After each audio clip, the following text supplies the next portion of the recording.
जय हिंद साथियों, Indian education history में आपका स्वागत है। आइए हम जानते हैं दोस्तों,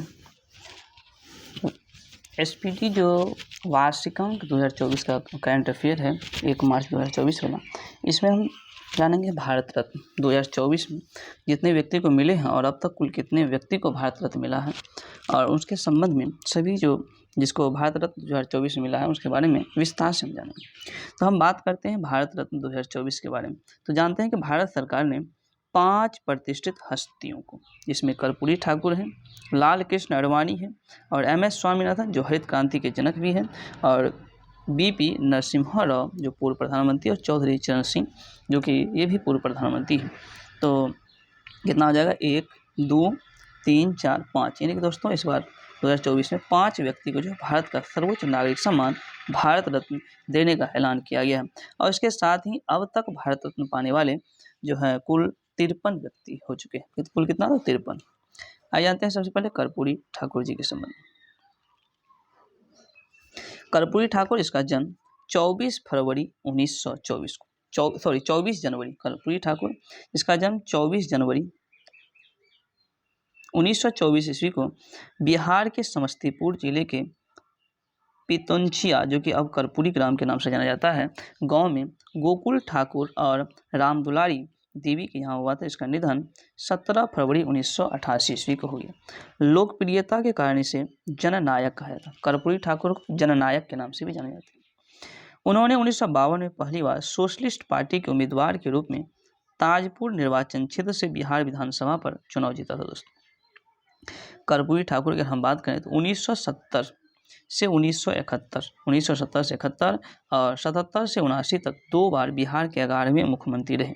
1967-68 तक बिहार के उप मुख्यमंत्री रह चुके हैं, और वे बिहार के पहले गैर कांग्रेसी मुख्यमंत्री, यानी कि बिहार के पहले गैर कांग्रेसी मुख्यमंत्री कौन बने, तो कर्पूरी ठाकुर। उन्हें भारत में पहली बार अन्य पिछड़ा वर्ग यानी OBC के आरक्षण भी दिया था। दोस्तों, उन्होंने 1977 ईस्वी में मुख्यमंत्री बनने के बाद मुंगेरी लाल आयोग की सिफारिशों को लागू किया था। मुंगेरी लाल आयोग की सिफारिशों को लागू किया था, जिसके कारण पिछड़ों को नौकरियों में आरक्षण मिला।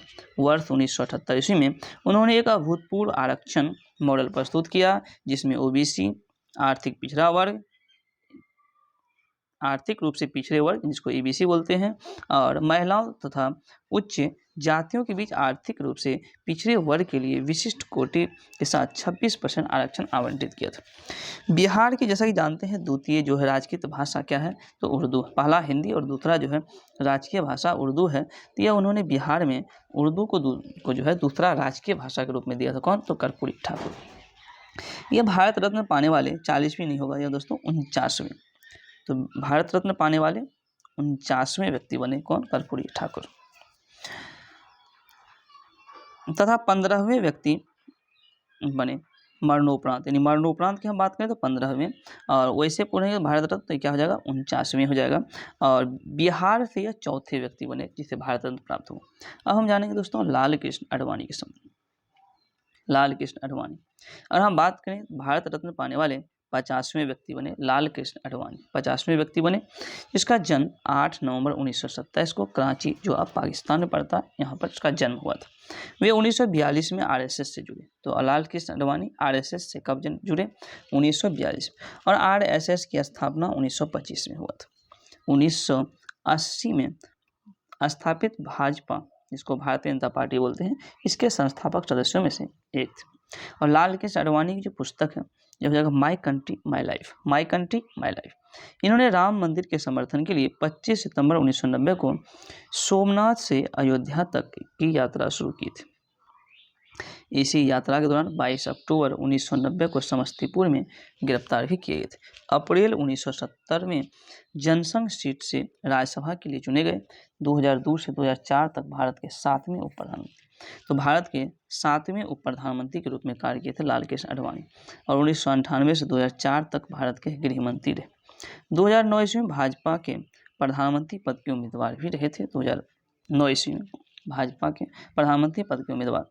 2015 में पद्म विभूषण से भी इसे सम्मानित किया गया था। दोस्तों,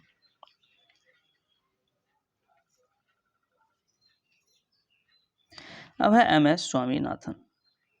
एम एस स्वामीनाथन, जैसा कि जानते हैं एम एस स्वामीनाथन की अगर हम बात करें तो भारत में हरित क्रांति के जनक के रूप में इसे जाने जाते हैं। तो भारत में हरित क्रांति के जनक के रूप में जाने जाते हैं कृषि वैज्ञानिक एम एस स्वामीनाथन, जिसका जन्म 7 अगस्त 1925 ईस्वी को तमिलनाडु के कुंभकोणम में हुआ था। इनकी मृत्यु 28 सितंबर 2023 को चेन्नई में हुआ था।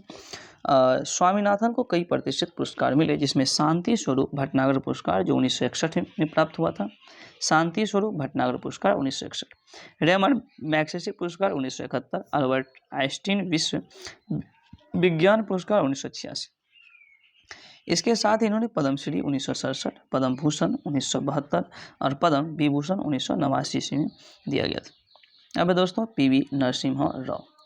पीवी नरसिम्हा राव, पीवी नरसिम्हा राव, इसका जन्म 28 जून 1921 ईस्वी को वर्तमान तेलंगाना यानी कि अब हैदराबाद के वारंगल जिले के लेकनेपल्ली गांव में हुआ था। इसका पूरा नाम पामुलापति वेंकट नरसिम्हा राव था। इनके पिता का नाम सीताराम राव और माता जी का नाम रुक्मा बाई थी। वर्ष 1991 से 96 तक वे भारत के 9वें प्रधानमंत्री रहे। तो पीवी नरसिम्हा राव भारत के 9वें प्रधानमंत्री के रूप में कार्य किए हैं दोस्तों। इन्होंने भारत के रक्षा मंत्री, भारत के विदेश मंत्री और गृह मंत्री के रूप में भी कार्य किए। ये 71 से 73 तक आंध्र प्रदेश के चौथे मुख्यमंत्री भी रहे थे और 73वां संविधान संशोधन जो कि पंचायती राज से संबंधित है, 74वां संविधान संशोधन जो कि नगर पालिका से संबंधित है, इसके कार्यान्वयन पीवी नरसिम्हा राव के कार्यकाल के दौरान ही हुआ था। अब हम जानेंगे दोस्तों चौधरी चरण सिंह, और हम बात करें चौधरी चरण सिंह, इसका जन्म 23 दिसंबर 1902 ईस्वी को उत्तर प्रदेश के मेरठ, चौधरी चरण सिंह का जन्म 23 दिसंबर 1902 ईस्वी को उत्तर प्रदेश के मेरठ जिला के नूरपुर में जाट किसान परिवार में हुआ था। इन्हीं के जयंती पर 23 दिसंबर को राष्ट्रीय किसान दिवस मनाया था, राष्ट्रीय किसान दिवस। मृत्यु 29 मई 1987 ईस्वी को हुआ था। सर्वप्रथम 1937 ईस्वी में छपरौली से उत्तर प्रदेश विधानसभा के लिए चुने गए थे दोस्तों। 1979 से 80 तक भारत के 5वें प्रधानमंत्री रहे। हालांकि इस दौरान वे कभी संसद नहीं गए, यानी कि चौधरी चरण सिंह संसद ना पहुंचने वाले, अपने कार्यकाल में ना पहुंचने वाले पहले भारत के प्रधानमंत्री। 1967 से 68 तक और 1970 ईस्वी में उत्तर प्रदेश के मुख्यमंत्री रहे। इसके समाधि स्थल को किसान घाट के रूप में जाना जाता है, किसान घाट। भारत रत्न पुरस्कार की हम बात करें तो शुरुआत 1954 में हुआ था। 1955 ईस्वी में यह पुरस्कार मरणोपरांत भी दिया जाने लगा। तो भारत रत्न पुरस्कार जिसकी स्थापना 1954 में हुआ था, मरणोपरांत कब से दिया जा रहा है तो 1955 ईस्वी से। भारत रत्न पुरस्कार का आकार पीपल के पत्ते की तरह होता है, पीपल के पत्ते की तरह। खेल जगत में भारत रत्न पाने वाले पहले व्यक्ति सचिन तेंदुलकर बने। खेल जगत में भारत रत्न पाने वाले पहले व्यक्ति सचिन तेंदुलकर बने। भारत रत्न पाने वाले पहले वैज्ञानिक सीवी रमन, और भारत रत्न देने की सिफारिश प्रधानमंत्री द्वारा किया जाता है।